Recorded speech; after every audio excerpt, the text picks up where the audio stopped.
Hey, welcome back. You're watching Liquid Lunch on Newsmax TV. I'm John Tobacco. Just a quarter before the hour of 1 Eastern here in New York. Coming to you live as always Monday to Friday, 12 to 1, bringing you the news of the day, the markets, the cryptocurrency, politics, everything you need to know, always live from the Question Tequila studios.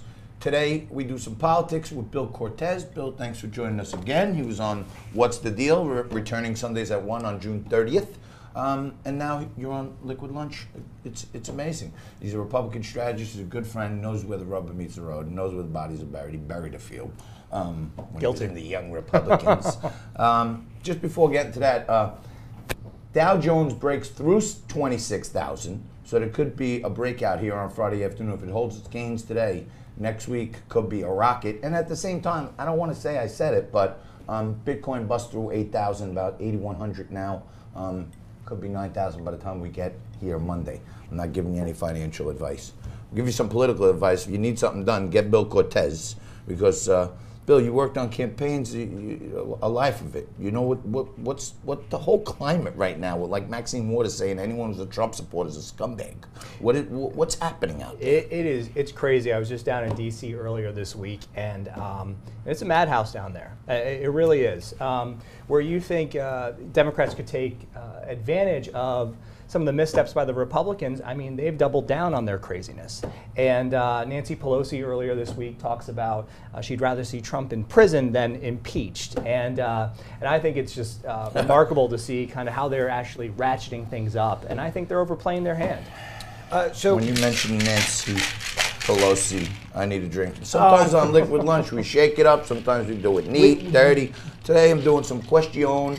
I'm chilling it up, shaking it up, and Bill Cortese is a mover and shaker. But we want to might as encourage well everyone shake to it up. enjoy Question responsibly. Don't forget that. Especially in a post-tariff era, which will be after Monday. So, Bill, very interesting what happened this week with Joe Biden and the Hyde Amendment. Hyde Amendment, for people that don't know, prohibits federal funding to be used for abortion. Biden said earlier this week, yeah, I'm all for it. I always voted for it. That's their position as a campaign. Then, after all of 24 hours and getting hammered by the progressive wing of the party and his opponents, he's changed his position. What's amazing is that the Hyde Amendment's passed every year, even by Democratic Congresses, since 1976. Right. And but this has been a really bad week for Joe Biden. You start off with 2 plagiarism charges now, right? Not from 1988. This is not new news. This is nothing new. 2 plagiarism charges, one on his climate change plan, one on his education plan.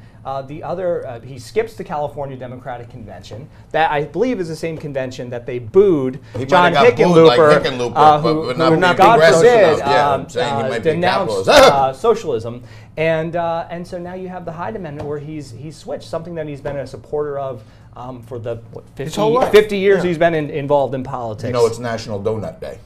I have to help myself. I have been eyeing that cruller for a while, okay, but take it down. I don't want to be rude. No, but the crull is yours. Now, National Donut Day, of course, is an important holiday. I do wonder, though, when we talk about national security, which actually National Donut Day began in World War I, but when we talk about national security issues, we're seeing some pretty scary stuff with this very near collision of a U.S. naval vessel and a Russian destroyer almost colliding.